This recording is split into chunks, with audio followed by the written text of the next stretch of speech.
Welcome to the Daily Beast podcast. I'm Joanna Coles, Chief Content Officer of the Daily Beast. And I am Samantha Bee, Chief Content Officer of My House and Home and Nothing Else. Every Thursday, we're inviting you to the best dinner party you've ever been to. You're going to hear all our spicy takes on what's happening in politics and pop culture, straight from the Daily Beast newsroom. And we'll be having amazing guests too, those sort of guests you've always wanted to sit next to and talk to off the record.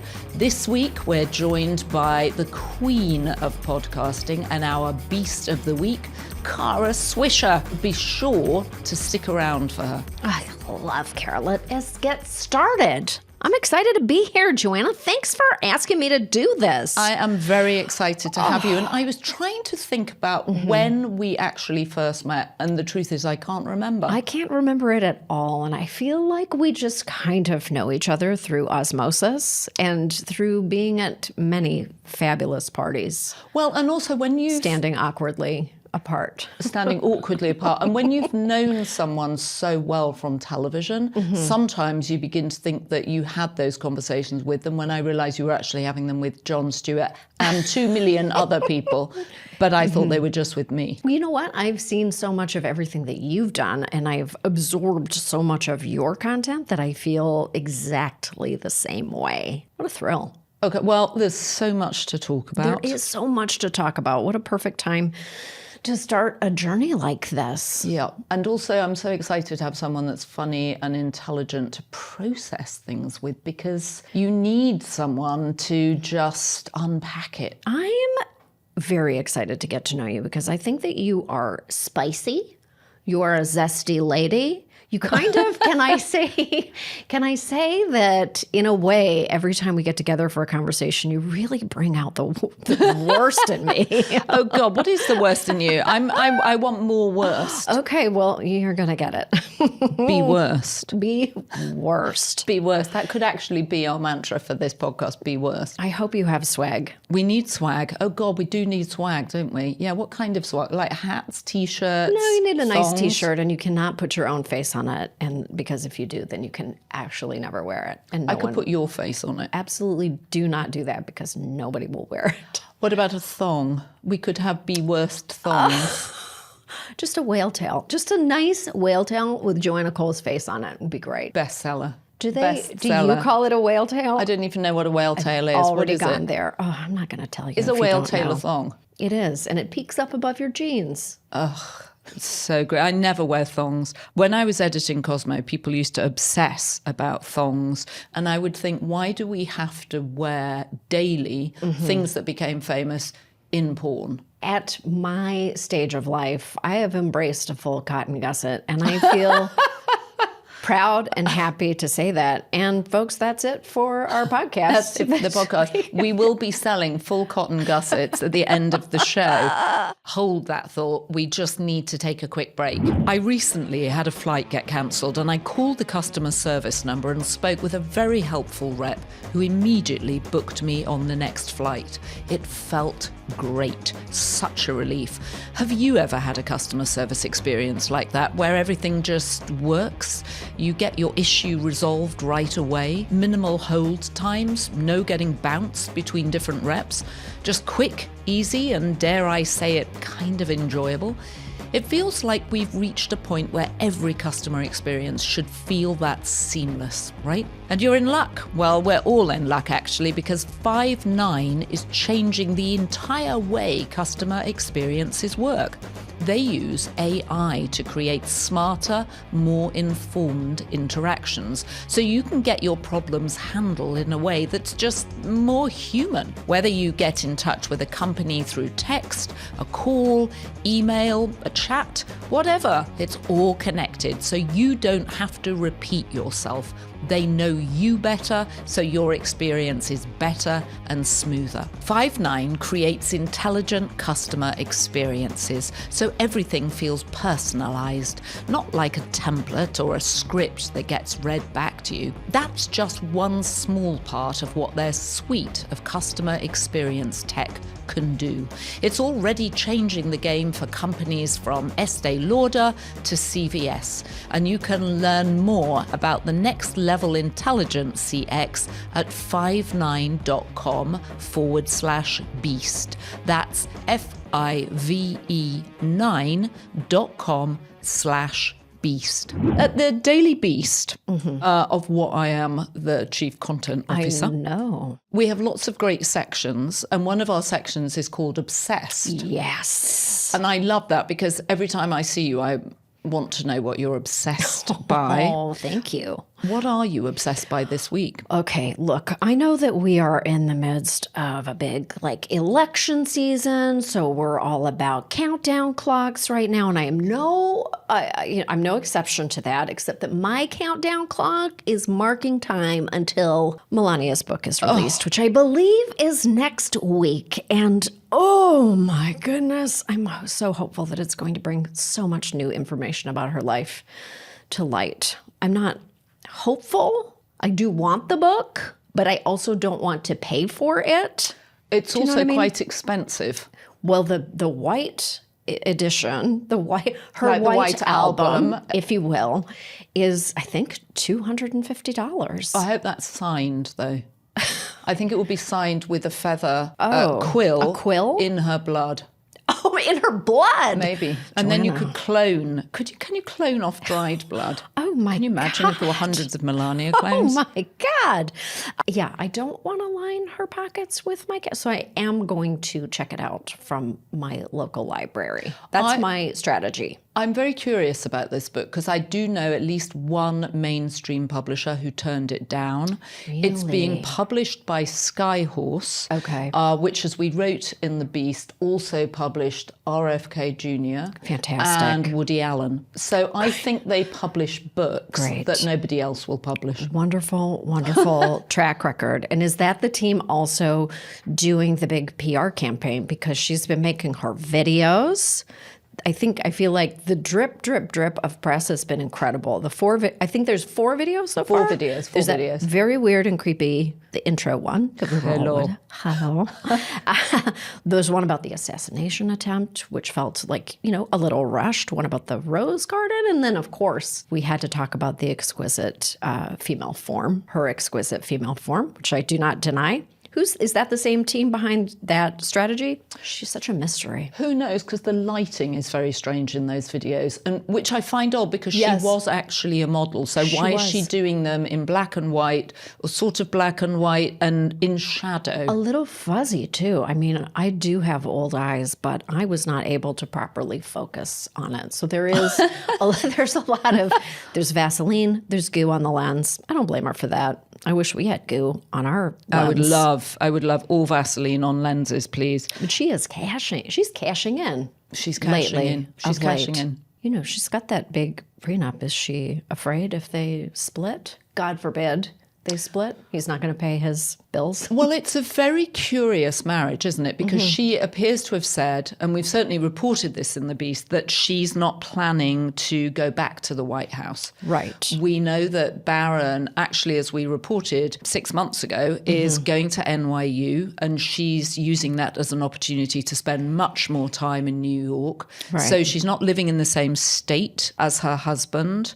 And she's certainly getting paid for campaign events, which is incredibly unusual during a campaign. And the money is coming from very mysterious sources, no? I mean, $237,000 to speak to the log cabin Republicans? I would charge double that to speak to the log cabin Republicans. I certainly would as well. $155,000 from one of her husband's super PACs in 2021. All that money is definitely going under her bed, separate beds, separate bedrooms, separate homes, separate states. And she's also, let's forget, got her special Christmas ornament line, which I'm very excited about. God. I just looked at them and they are it's like a spiky, a lethal, very spiky star. Is it? I wondered if it was almost inspired by the COVID virus. I was reflecting on the fact that my Jesus was not born under that spiky looking star. Impossible.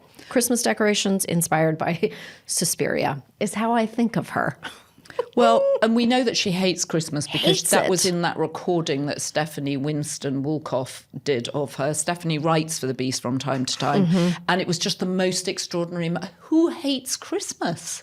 Melania hates Christmas. Melania hates Who Christmas. gives a fuck about Christmas? Can The you just- decorations. I'm working my ass off at Christmas. Well, who gives a fuck about Christmas with the decorations and stuff? Anyway, that's I my... felt like I was Thank you. transported. to Thank be- you so much. That was so good. I've been working on Maybe it. that should be our merch. It's just me. I'll do a phone message for you. Oh, that's genius.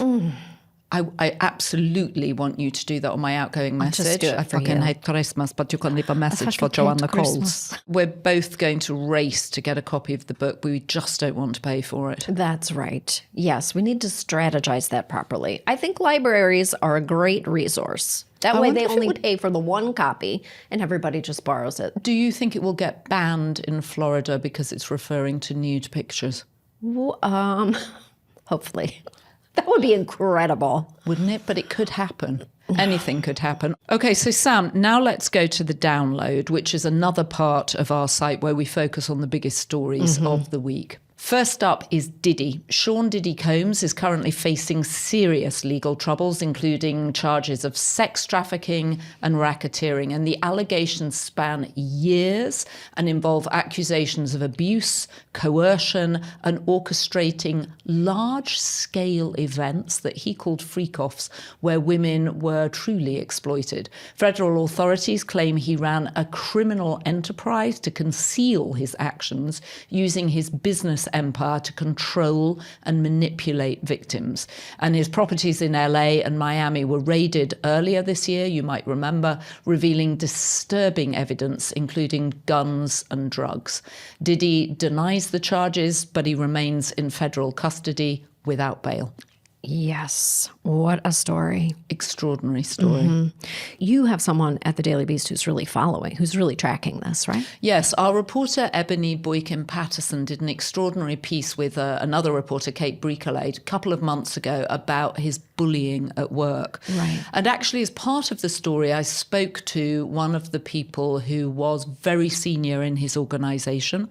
And she said that when she had agreed to go and work for him, they had a deal that he was not allowed to call her after 11 p.m. at night. Okay. Because he kept cat hours. Right. So he would actually go to bed at around 5 in the morning when she was getting up. And so they had this rule that he never called her between 11 and 5, which was when she Right. was sleeping. Right. But he was up and partying. Oh my God. How many people in his orbit who worked for him do you think did not know the extent to which he was really abusing people at his parties? I mean, literally, people had to have IV infusions I mean, to that- recuperate. That does not sound like the kind of party you want to go to, where you literally have to recover, possibly almost hospitalized. Oh my God. Not very sexy to have an IV drip in your arm. I met him once. He did not invite me to, surprisingly, he did not invite me to one of his fun parties. Tell me everything. I met First him. of all, how tall is he? Is he actually very small? That's the only thing that I don't remember about our single encounter together was his height. He's taller than, I'm kind of short, so everybody's sort of taller than me. So yes, I met him at the DNC. I can't remember which one it was, ages and ages ago. And I was in a kind of a cordoned off area with cameras and a producer. And so I was grabbing whoever I could to ask them a couple of questions about what was going on. And he walked in the room and I went up to him and he was with his... You know, he had an aide who was kind of, as I recall, his manservant. And I think that he would carry a little parasol around with him in the outside. Farnsworth, I I think he was believe called. it was him. And there was no indoor parasol, but he just had a right-hand man. And so I went up to them. And it was an area where you would expect to be interviewed to. It wasn't like so outrageous for me to approach with a camera and a very polite Well, he was question. probably hanging around hoping to be of interviewed, course. right? So I went up to him and I said, would you mind if I asked you a couple of questions? And he seemed very taken aback. His voice was soft. He was like, I think that's okay. And so I said, thank you. And I reached out and I shook his hand. And then he immediately, like instantly, turned to his attendant, held his hands out helplessly, and his attendant squirted copious amounts of Purell into his hands, and then he softly rubbed his hands together to extinguish whatever microbes I had put on his hands. And it was so rude. I mean, it was actually so rude. And I do understand that, you shake a lot of people's hands and your hands feel dirty, but you don't typically need to sanitize while the person is standing before you. That's ridiculous. Expressing your disgust. And it occurred to me, in the light of all of these freak-offs, that it's always the germaphobes who want to go home and recreate Caligula every Tuesday afternoon. Do you know what I mean?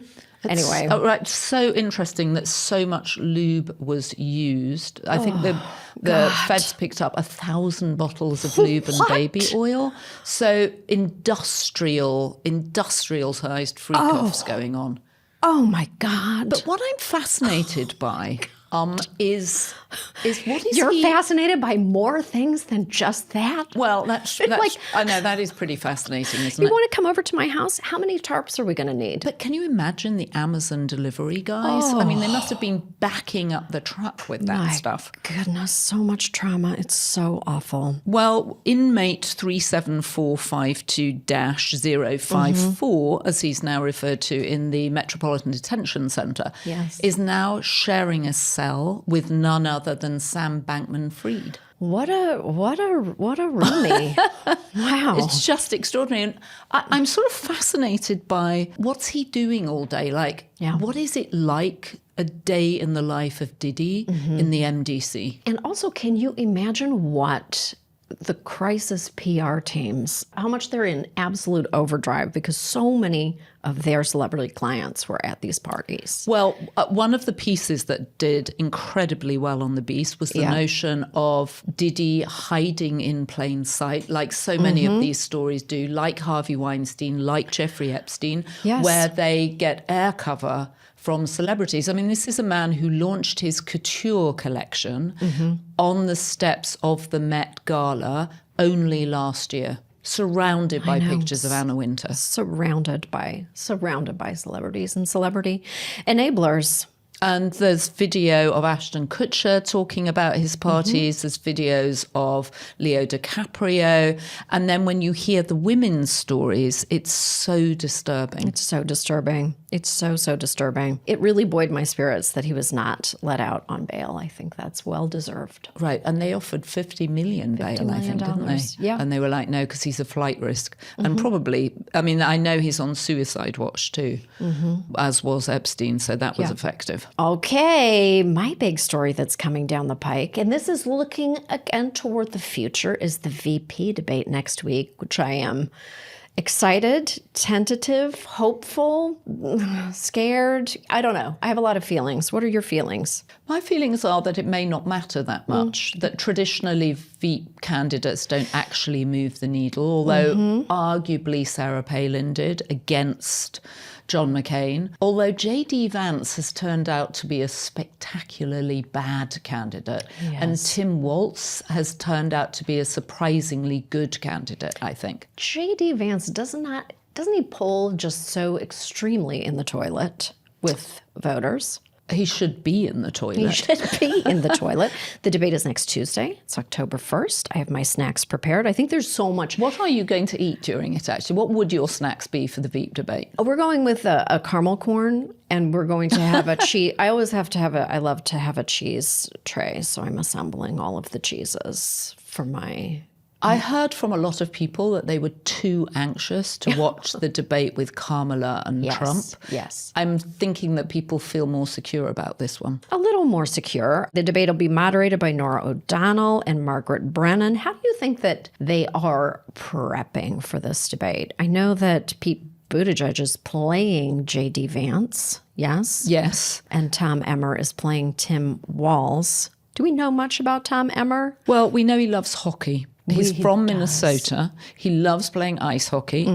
And he's very right-wing. I mean, he's very, he's known for his conservative views. He's very conservative on fiscal responsibility, deregulation, doesn't really believe in much government. So he'll be a perfectly good candidate to represent JD. What I find astonishing is how JD Vance went from a best-selling memoirist of hillbilly elegy to where he is now. And it feels like that incredible goodwill he got with that book has been utterly squandered. Yes, he's really leaned into grievance.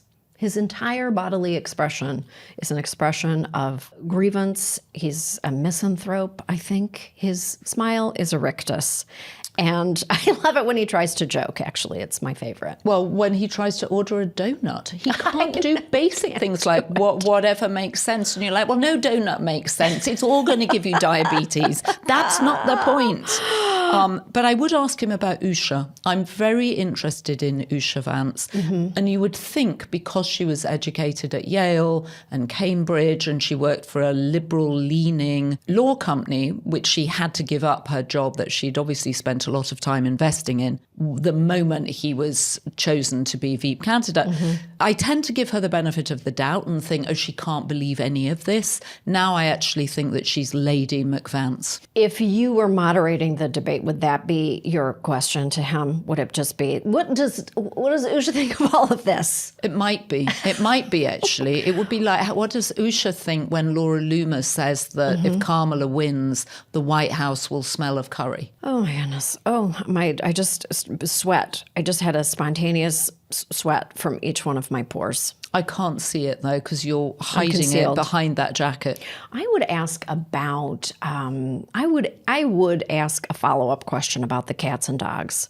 The fact that he is spreading that disinformation about Haitian immigrants, which I just cannot get over. It's led to such dangerous conditions for the Haitian immigrant population. I would ask why he celebrates or embraces being so popular with neo-Nazis, who are all just like high-fiving each other, that he keeps sharing these memes that they've been trying to get going for years and years. One of the interesting things, I think, which I hadn't really reflected on until recently, was that with 2 assassination attempts against him, and actually a third one that we just wrote about actually in The Beast yesterday. I mean, the guy didn't actually turn up, but he called up and threatened Donald Trump, is that we could actually be looking at President Vance. I find that so chilling. It's actually a place that I have not really gone in my imagination yet. Well, you might want to fire up your imagination because it's not impossible. Firing up the imagination machine, what do you think the viral moment will be from next week's debate? Like, what is going to be the fly on Mike Pence for the 2024 VP debate? Please let there be another fly and let it go right in J.D. Vance's mouth. What if the same fly is hanging around waiting? This the most robust fly. I think there might be soup in the beard. I'm just going to say it. I don't like beards. I grew up with pognophobia, which is actually a fear of men with beards, ladies with beards too, but more commonly it's men with beards. It's a real thing. And I think often if you stare at a beard long enough, I can see bits of old soup and occasional pieces of corn. I'm sorry. I'm going to just pause for one moment on your your medically diagnosed phobia of people with beards. It's my only phobia, and it was out of control during COVID. Wow. I really don't like them. I just picture little ants crawling around in a beard. Oh, interesting. Yeah. Do you think that Trump is going to live tweet this, live exit? Is he going to Truth Social? Of course he is, because he's live? not going to be able to cope with not being the center of attention. Okay.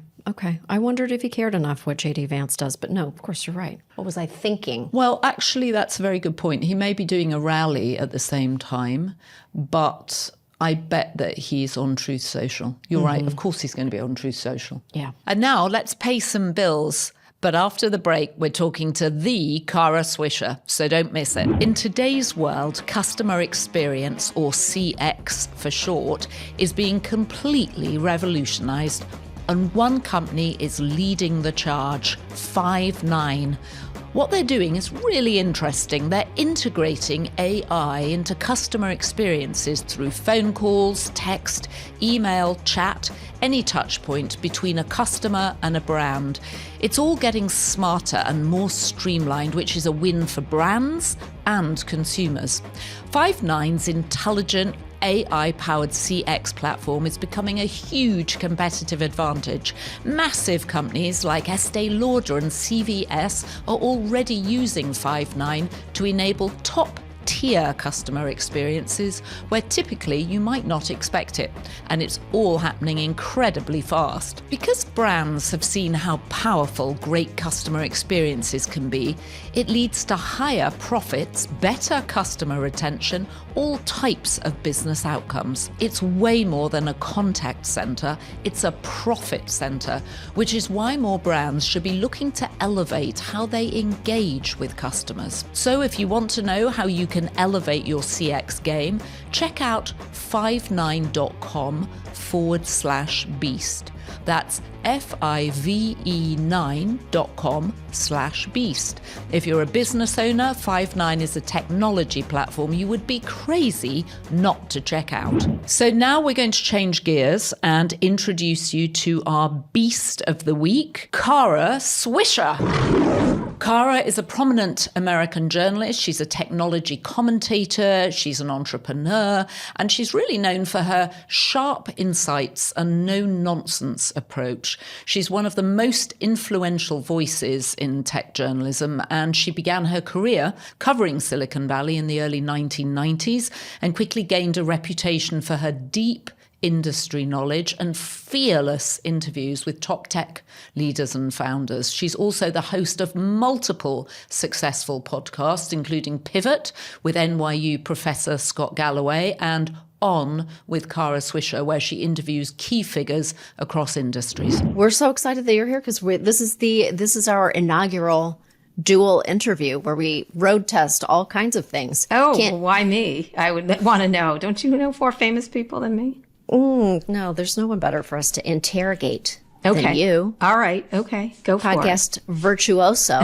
That's true. It's true. Yeah, we want all your tips. All right. Okay. All right. So ask away. Okay, first of all, just on background, I know that you know each other very well. You're text level friends. I assume you've attended many swanky parties, the highest caliber parties. How do you know each other? My favorite Kara story is that Kara and I were in a cab in Las Vegas. We were about to go on a flyover of the Grand Canyon, and onto Taxi TV came Kara with her famous aviator sunglasses on. And I went, oh my God, Kara, you're on the TV in front of me. And then she turned her face around from the seat in front of me, and I had double Kara, and it was like a hallucination. That's true. A very good hallucination. Yeah. But I think of it, I'm on Taxi TV, so not kind of a low bar of fame. In Vegas, Taxi. no less. Like in Mario Vegas. Lopez is better than that. You know? Will you tell the story of how I did once silence you? Yeah, I invited Joanna when she was running her magazine, Cosmopolitan, to talk about, we often brought different, I've interviewed you, Sam, and everyone else, and I often do it in the intersection of tech, because magazines were undergoing enormous pressure around advertising and digitization and everything else. And she was doing rather well at Hearst. And so we thought she was lively, and she was running a lively magazine. It was doing really well. And she was on the upswing there in their, they're climbing the greasy pole of magazine publishing. And I thought she just would be a great interview about that. And we'd had previous people, the woman who ran all of the Time magazine things who had since gone away, and different people. But it's always interesting to talk to people in that area. So she gets on there, and I had read Cosmopolitan when I was younger, Thin Thighs in 30 Days. I think that was often the thing, what you can do for your man to keep him hot in the summer night, on the winter nights, stuff like that. And so I was expecting a little bit of the sexy naughty stuff, because she's British also.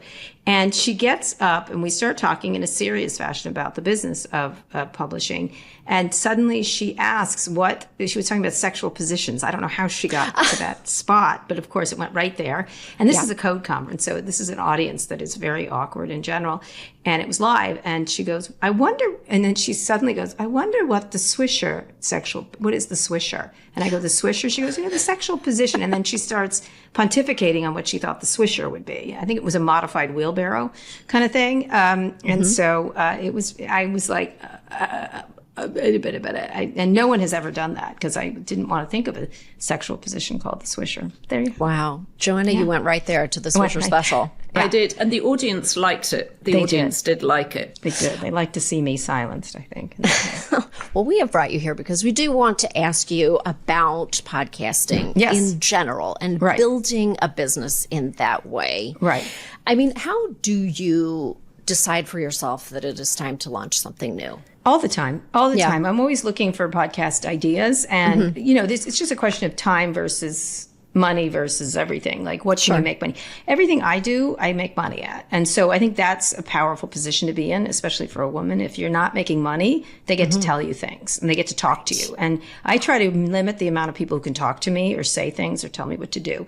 And so if you make money, that tends to shut everybody up. They're still irritating, but they don't bother you. So I often think in terms of how to build a piece of content. It starts with the content. It's probably like doing a show like that you were doing or a magazine or anything else. What's really good content and what is interesting, and some of it is you look out and see what people have done, and you a lot of stuff is copying. We've been copied over and over again in the conference business, for example, and even the podcasting, business that people are trying to do with Scott and Kara kind of thing. But that we're not fresh either. We're sort of, there's always been Joe and Mika or local news or whatever. There's always been, or even Cheers, a feckless man and a sassy woman. That's kind of an old trope. So content, it starts with content, but I always think everything is what is the content? What is the advertiser proposition? How do you sustain and get an audience of fans? And I think that's the most important thing is fan base. Because if you have a fan base, it starts to build and people recommend to each other.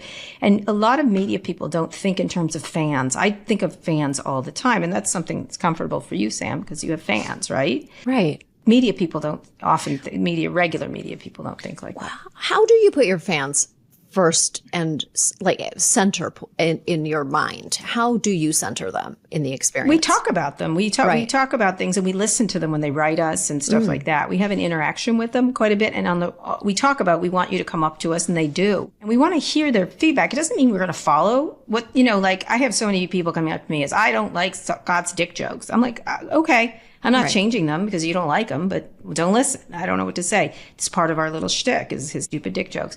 But, I like to hear what moves them. And often what you have to do because of podcasting is different, even than television. In television, you're famous. And in magazines, the editor is away from the people, right? In podcasting, you have a close emotional relationship with your audience in a way that is very different. You're in their ear. One of the things we do a lot is we talk about ourselves. A lot of people you don't know about the inner life of, I don't know, Colbert or whatever. You sort of do, but you don't, right? It's more presentational. So in this case, you let them into your life kind of thing and act like real people. And so I think you have a very emotional, intimate relationship with your fan base, and it differs depending on the person.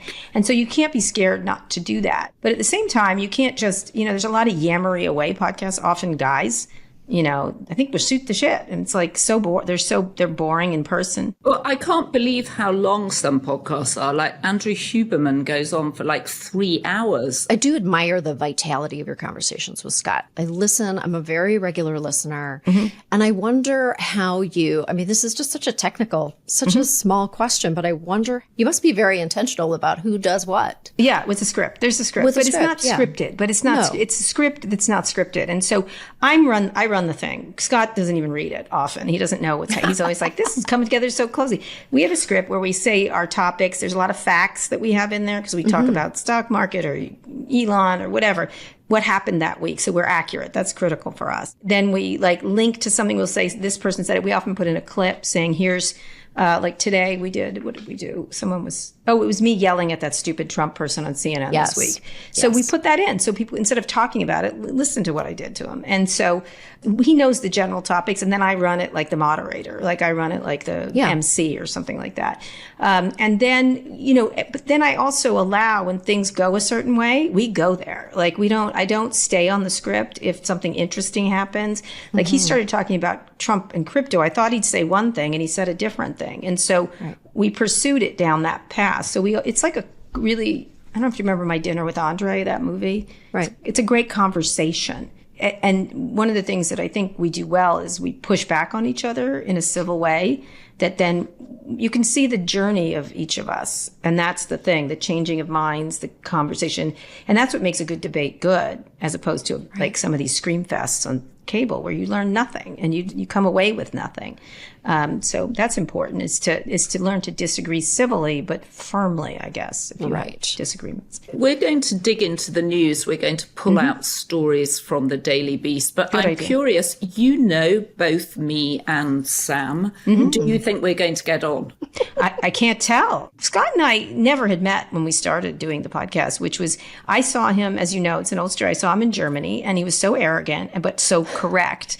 And I went up to him and I said, listen, he gave a presentation and it was at DLD. And I said to him, listen, you said 3 to 10 things I didn't think of. And I think of it. I'm real smart. And I was like, so I didn't think that. And you made me think a different way. I said, but you're such an arrogant prick at the same time. So I'm offended by you.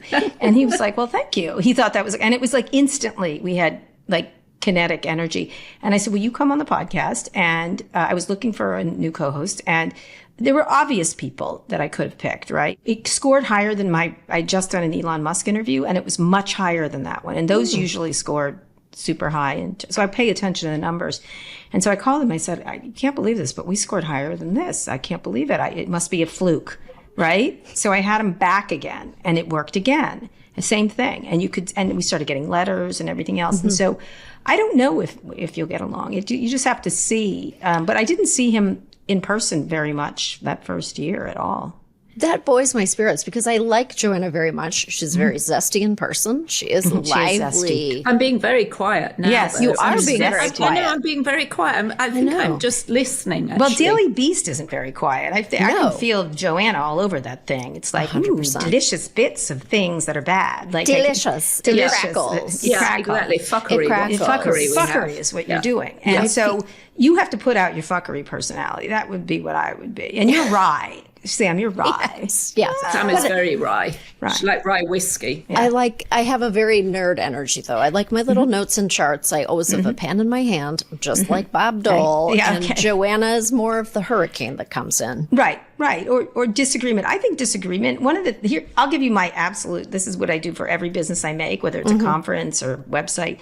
One thing is, 3 things you have to be. One is useful. Useful to people. What is useful to people? You can be one of these things and do really well. If you have all 3, you're a huge hit.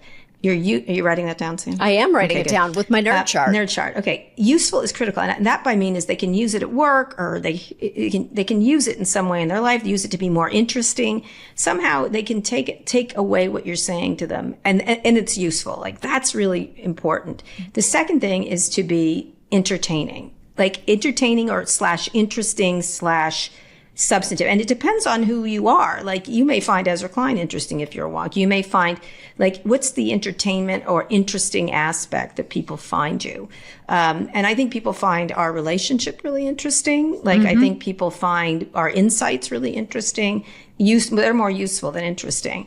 But it has to be entertaining or funny. I think funny is important. Obviously, you're good at that, Sam. And Joanna, you're also good at that. And so I think people like that because in this world, there's so much relentless crap. Like people want a moment where they can hope and feel good, right. I learned a lot from listening to Pivot during COVID. I listened to it. I listened to every single episode. I learned a lot because I felt so cut off from people. Right. And the point of our podcast is I want to develop a friendship with Sam. We've known each other on and off over the years, but I love the relationship you have with Scott, and I want a relationship with Sam where we can ask each other. Yeah, it's over time and has to be genuine. And the last thing that's really critical, and that's what you're just talking about, is remember must-see TV? Yes. You know, it's like people wait in line for certain sneakers. You can't get Scott and I don't care how many people you jam together. It's never happening with another person, including for both of us. Sometimes, maybe it will, but you have to. It's a must-see TV kind of thing, which I think is really powerful. And if There's you have all alchemy. Yes, if you have all three, you can have one and do very well. I'll tell you that. But make money. That's another thing. Make money. Well, we definitely want to make money. We definitely want to make money. One of the things I love about you is that you talk about making money. You're an incredibly unusual woman because you leave big brands. Most people wrap themselves in brands. You've left the Wall Street Journal. You've left the New York Times. Where does your confidence come from? I am so in awe of your confidence. Well, I can do math, right? And I don't make as much money there. I make 10 times as much as the New York Times. Like, they may think paying you a certain amount of money is fine. I think if I make something and create it, I should benefit from it, right? If I make them $5 million, why are they getting, 4.8 million of it, or more than that, 4.9 million of it? Why? Well, I made it. Same thing with the Journal. When Walt and I made the Code Conference, it was making $6-7 million in profit a year. Why did we split that one. We split that one in a much more advantageous way. And then it got me to, first of all, if I made it, I thought of it. We used to do polls of code where we listed what was important. Wall Street Journal was always 10. If it was on the list, it was always Walt and Kara's relationship, the guests they book, which the Wall Street Journal didn't help us, the food, whatever. But Wall Street Journal brand, that was a big lesson for me. It didn't matter that it was the Wall Street Journal to them. That was a big insight.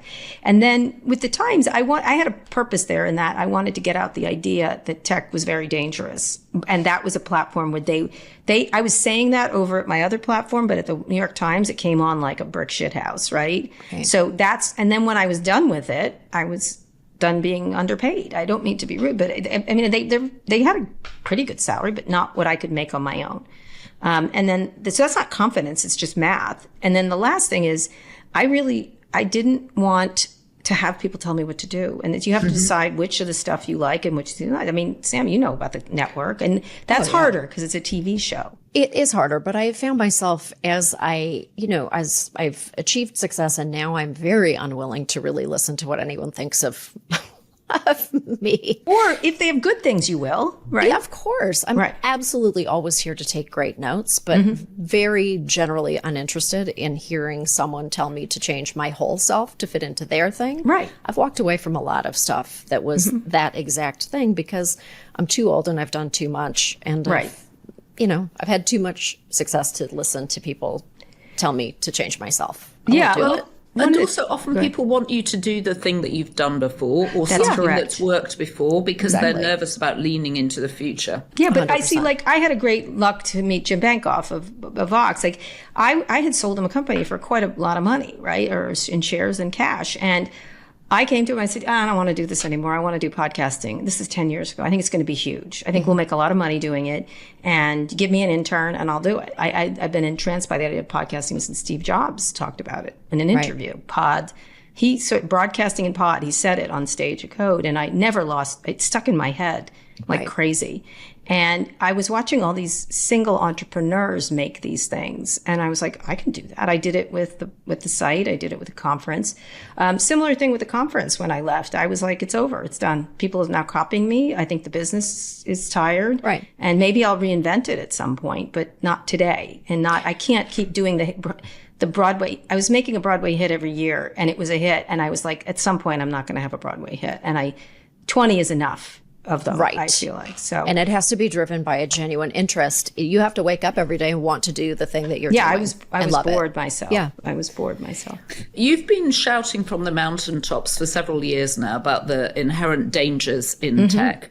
Talk to us about the impact you think Elon Musk and X is having on the run-up to the election.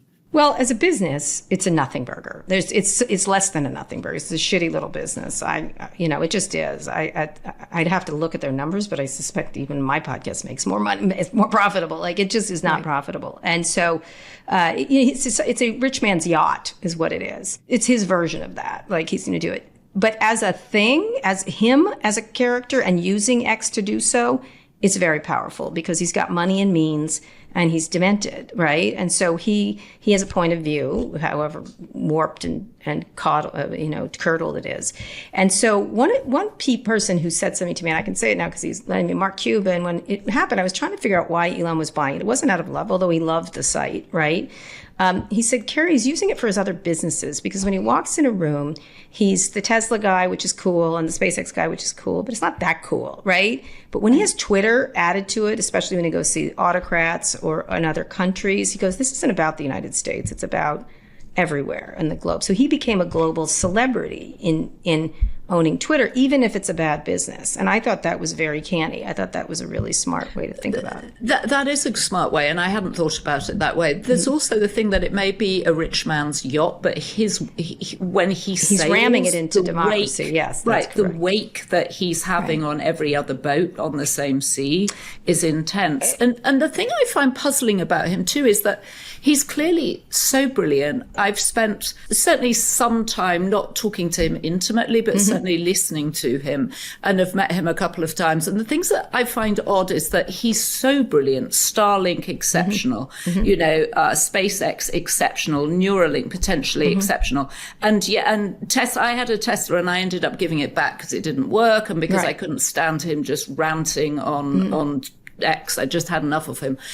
But I don't understand how he manages to be a brilliant engineer and then an apparent lunatic when he's I would tweeting. stop you with brilliant engineer. There's much better engineers. There's much more. I would say he's a brilliant businessman, and I'd compare him to Henry Ford, who was a great operational businessman. As I pointed out on CNN the other night, he didn't found Tesla. He has another CEO at SpaceX, right? He's one of these people who's sort of a P.T. Barnum character. I mean, he's more talented than P.T. Barnum, but Henry Ford or Edison would be the comparables, right? Or Howard Hughes, any of these people. And so he's very good at taking other people's ideas and running with them. And he's very good operationally because he's willing, as other people aren't, to blow things up. That's an asset, but it really isn't, is it? It's, other people, NASA people, everyone's like, oh, he bested NASA. Well, NASA people couldn't blow up those rockets. So they had to be careful. Right. Because if they blew up the rockets, they were out of a job. He's not out of a job when he blows. So if you blow up enough of them, you get it right. So he gets to be risky and they don't. So that gives him an inherent advantage. He's also willing to be risky. Like, he's willing to go up against Brazil. He's willing. And sometimes it pays off and other times it really doesn't. And in this case, his bet is Trump will win, right? And because, by the way, if he doesn't, he's in a world of hurt. Right. Because real people with real subpoenas will show up at Tesla and say, you may, there's going to be a lot of with subpoenas attached to it. And it's not because he's persecuted, it's because there are problems. So. I feel like what we really need is just a bunch of pods of menopausal orcas to just chew on the rudder of that rich man's yacht. I guess. He's very smart, but he's not. He also manages to take up mind space the way Trump does, right? Right. He's not as good as all that. There's so many better and more interesting entrepreneurs around. It's just they're not egomaniacs that say, look, he has an incessant need for attention. Right. And no matter, every time he puts himself in it, the Taylor Swift thing, what did he have to do? Say he was going to impregnate her in a creepy, rapey way. And what did he have to do?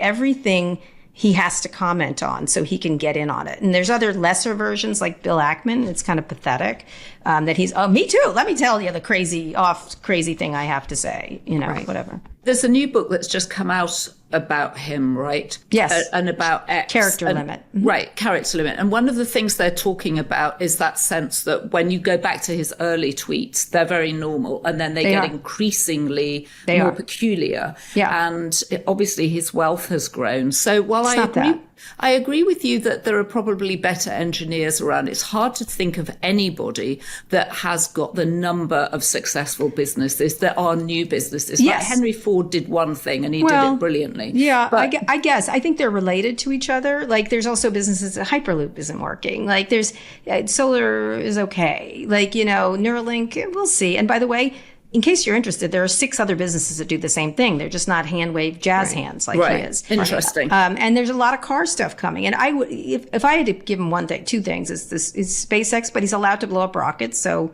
that's an advantage. But I would say Tesla, who did push forward. But Google was there early. They just didn't push hard enough. It's the planes are covered with the bodies of pioneers, and he's a very fast follower, just like Walmart or stuff like that. I would say what happened to him was drug use, which has been written about in the Wall Street Journal, COVID, a need for therapy, a very unhappy childhood, which, that's not lots of people have, and a generally dark personality. I mean, the stuff with his kids that has become apparent is... It's so ugly. It's ugly. Yeah. Right. I do want to know if you have a sense of how to put the horses back in the barn. I do think there will be, we have encountered the Henry Fords. I mean, I always recommend Rachel Maddow's Ultra. There were several really rich people that were pulling this stuff. There was a Texas oilman like this who was an Elon Musk character, very innovative oil person. I forget his name, was really meddling in politics like you cannot believe, and was trying to, essentially kill off Franklin Roosevelt. There have been people like this in our history that are crazy, like really, and malevolent. And then there's the quiet ones. There's tons of quiet ones around that aren't Elon that are doing this too. And what I would recommend is that we really understand part of it is foreign powers attacking us. Elon is there was just a story. He's retweeting Putin talking points almost daily now. It's really, and I don't know what that's about, but I'd like to know why that's happening. And I think ultimately powerful people that overreach, it's sort of like a Bond villain. Something not good is going to happen here. You can only anger so many people for so long before, let me call it Carmela happens. There is Carmela coming. If we'll see. Do you think there is Carmela coming? If you're looking at it now, would you say that you think she's going to win? As long as he's trying his best not to. He's got a lot of money putting his shoulder into it with the thing.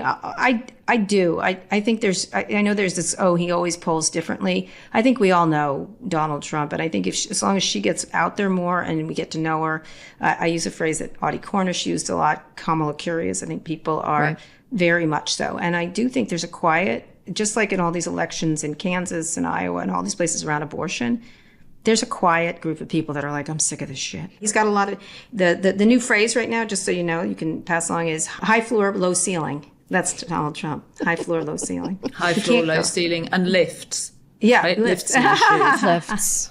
Well, this was I don't fantastic. know. I don't know him. I think he's cognitively disabled at this point. I think so too. This was wonderful. Thank you so much. All right. Well, good luck, you two. Yeah, thank you very much, Kara. Hold that thought. We just need to take a quick break. If you've been listening to this podcast lately, you'll have heard us talk about Five9, the revolutionary customer experience, or CX, platform that is redefining how customers interact with brands. It doesn't matter if you're B2B or B2C. At the end of the day, people are people, and everyone wants to be treated well and have a great customer experience. And in today's world, that is a huge competitive advantage. Brands with great customer experiences are well loved. They create loyal customers, and that ultimately drives revenue. It's a winning formula. But most companies see it as just checking a box. They're missing out on incredible brand building and revenue generating opportunities that are everywhere across businesses. All of those consumer touch points that you don't think of, those are the moments your brand can use to create an advantage. Five9's intelligent AI-driven platform lets you make all those moments better and totally seamless. It's a new way of not only looking at CX, but deploying it. So if you want to build a powerful brand that people love, check out five9.com/beast. That's FIVE9.com/beast. Thank you for listening, and please like, subscribe, and share this podcast with a friend you want to feel smarter than or argue with. Look, if you're sharing, feel free to share it with all your weird uncles too. Tag us on all your favorite social platforms and tell us what you think. We'd love your feedback, and we'll be back after the Veep debate next Thursday with another episode of the Daily Beast podcast. Well, Joanna, as my personal muse once said, be best. Be beast. put it on a t-shirt.